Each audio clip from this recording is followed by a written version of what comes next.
In this video, I'm going to show you how you can change your Claude AI model plan. If this video helps, please like and subscribe to this channel.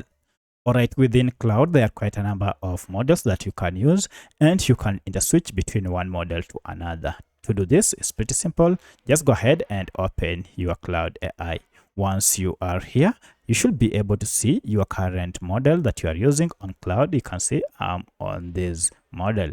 To change, go ahead and just tap on this drop down, and here you can see we have quite a number, such as Opus, we have Sonnet, Hake, and so many others. You can also go to more here, and if you tap on more, you can see quite a number of models that are available for you to choose. Once you have decided on the model you want to choose, go ahead and tap on it, and you will see the changes effectively here.